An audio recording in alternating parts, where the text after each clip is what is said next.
In this video, I'm going to give you 10 life lessons that I learned from my short time in the Marine Corps and have absolutely changed my life for the better. I've been on a perpetual self-development journey for the better part of the past decade, and nothing has put me on a better trajectory than these 10 lessons I'm about to share with you. And I can personally guarantee that they will help you immensely in your own goals. So sit up straight and look at me. Yeah, I see you over there slouching like a little friggin' ghost turd. Speed and intensity. This is lesson 1 for a reason. Everywhere you go, everything you do should be executed with speed and intensity. In air travel, like in business, like in life, speed defies gravity. If you move quickly with an intensity that can't be disrupted by the retards, you're guaranteed to be successful in life to at least some degree. You should move with purpose, both physically and metaphorically. As my drill instructor would say, you should pretend like you're in Walmart all the time. You don't want to be in there any longer than you absolutely have to be, so go with a plan, get in, get out, before that dude in sweatpants starts spilling out. Attention to detail. Yeah, so boot camp ain't all eye gouging and obstacle courses and martial arts and dicks up. You spend most of every day focused on the little details of day-to-day life. Making your rack to perfection, sweeping the rain, and cleaning all of the dirt out of every last motherfucking crack in the sidewalk in front of the squad bay because fucking Naranjo thought he was special. Little things add up. Details make up the painting. You can't keep the dirt from underneath your fingertips, the wrinkles from your shirt, and the dust bunnies from under your bed. How can you expect to have your shit together? Confidence in speech. Your speech not only demonstrates your character, but to a large degree defines your character. If you speak up, and you speak with conviction, with a strong and detailed vocabulary, you start to put your thoughts together more confidently. You become more confident, you become more intelligent. If you mumble all of your words, trail off at the end of your sentences, and always seem like you're asking a question, you're setting yourself up for intellectual failure. So don't do that.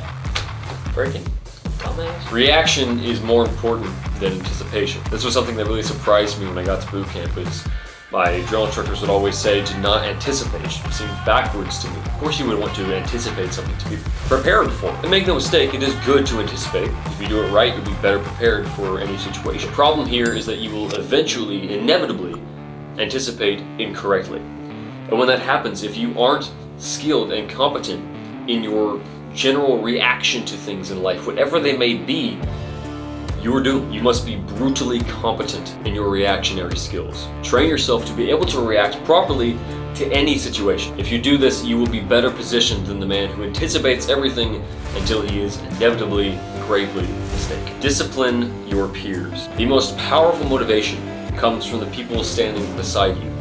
In boot camp, recruits say, "I recruit," just as often, if not more often, than we say, "I serve." We discipline each other. We call each other on our bullshit, keep each other on our toes. Walk into a building with your cover still on, and you would hear what I mean. You are the sum of the people you spend the most time with. So you should make sure that those people are living up to their full potential and expecting the same from you. Alright, we are halfway through. I know you might be a little bit bored, but I have saved the best for last, and there's only a few minutes left. And if you've gotten any value out of this so far, do consider subscribing. If you don't subscribe, that's fine, but wouldn't that make you gay? Stand tall, lean back. The ditty that we yell when we start marching. When we say this, we stand up straight with our shoulders back and we step out, fully confident and ready to fight. Go through life with your shoulders back, both metaphorically and literally. There's a very strong correlation between your physical posture and your mental state.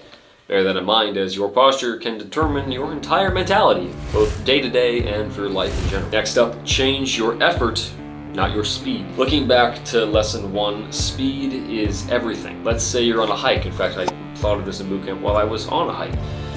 Let's say you're approaching a hill and you want to maintain your speed, as we discussed, but going up this hill, you are tired like a little bitch, and so you slow down like a little bitch and realize just how little bitchy you are and how tired your legs really are because you slowed down. Shit gets hard sometimes. Adapt and adjust accordingly. Put a little more effort, a little more oomph into those steps and get up that hill just as fast as you're gonna go down that hill. Your brain breaks first.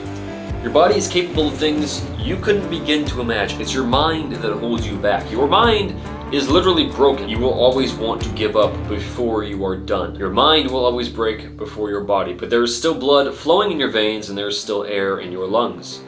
you're not done. There's only one motherfucking option. Control and discipline your mind. Stay It will betray you before your body does. fucking Don't give up. hard. On that note, we are almost to the end. Keep your mind on task and stay focused. Recognize cowards. They are everywhere. Cowardice plagues society today, especially in the West. It hides in plain sight in the simplest of ways. Off the top of my head, decaf coffee.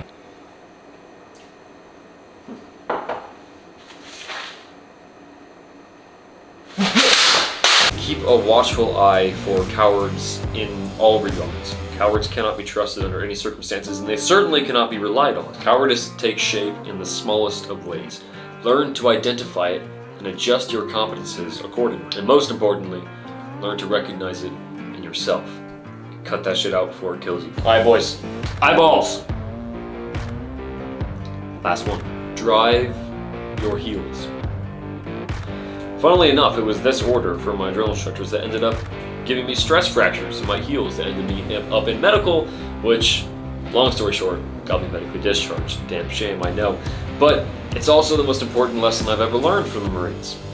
Again, funnily enough, commit to your decisions. You're not a child. You know what you're doing. And if you don't know what you're doing, it doesn't matter. No one gives a shit. Make a decision and stick to it.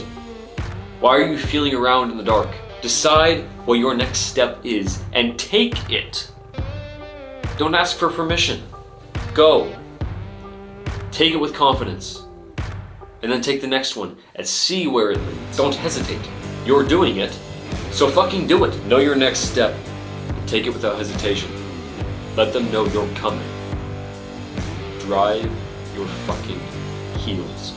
Alright, boys, that is all the lessons I have for you today. I'm very hungry because I haven't eaten enough today, and allergies are kicking my ass, so I'm gonna go away now. Bye.